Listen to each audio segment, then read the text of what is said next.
Hello all, welcome to my channel. ఈరోజు ఎంతో టేస్టీగా ఉండే గోంగూర కారప్పొడి తయారు చేస్తున్నాను. ముందుగా గోంగూర ఆకుల్ని బాగా నీళ్ళతో కడిగి ఒక క్లాత్ మీద ఫ్యాన్ కింద బాగా ఆరబెట్టుకోవాలి. ఆ ఆకంతా కూడా ప్యాన్లో వేసి వేయించుకోవాలి. నూనె వేసి కొద్దిగా లో ఫ్లేమ్లో వేయించుకోవాలి. ఈ ఆకు వేగడానికి కొంచెం ఎక్కువ టైం పడుతుంది. బాగా క్రిస్పీగా అయ్యే వరకు వేయించుకోవాలి. అందుకని టైం తీసుకుంటుంది నేను. ఓవెన్ ఉన్నవాళ్ళు అయితే ఓవెన్లో పెట్టి వేయించుకుంటే 2 మినిట్స్లో ఫ్రై అయిపోతుంది. ఆకంతా కూడా ఇలా కలుపుతూ ఉంటే ఫ్రై అవుతుంది. ఇదిగో ఈ రకంగా ఫ్రై అయిపోయాక ప్లేట్లోకి తీసి చల్లారి పెట్టుకోవాలి. ఇప్పుడు అదే ప్యాన్లో నూనె వేసి 1 కప్పు ఎండుమిరపకాయలను కూడా వేసి వేయించుకోవాలి. ఎండుమిరపకాయలు మంచి కలర్ వచ్చే వరకు ఫ్రై చేసుకోవాలి.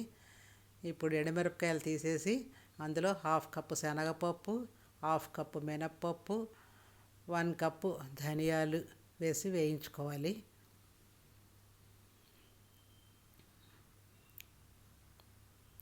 అలాగే ఒక 1/2 స్పూన్ జీలకర్ర వేసుకుని ఈ పప్పులన్నీ కూడా మంచి గోల్డ్ కలర్ వచ్చే వరకు అలా కలుపుతూ ఉంటే వేగుతాయి బాగాను. అప్పుడే కారప్పొడి టేస్ట్ అనేది బాగా వస్తుంది. ఈ పప్పులు, ఎండుమిరపకాయలు ఇవన్నీ చల్లారి పెట్టుకోవాలి. ఇప్పుడు అదే ప్యాన్లో నూనె లేకుండా కొద్దిగా వెల్లుల్లిపాయలను వేయించుకోవాలి. వెల్లుల్లిపాయలు ఇష్టం లేని వాళ్ళు స్కిప్ చేసేయచ్చును.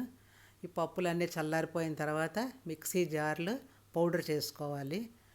ఈ కారప్పొడికి సరిపడా ఉప్పు, అలాగే కొద్దిగా పసుపు వేసుకొని ఈ పప్పులన్నీ మెత్తగా పౌడర్ అయిపోయిన తర్వాత అప్పుడు గోంగూరను కూడా వేసి పౌడర్ చేసుకోవాలి.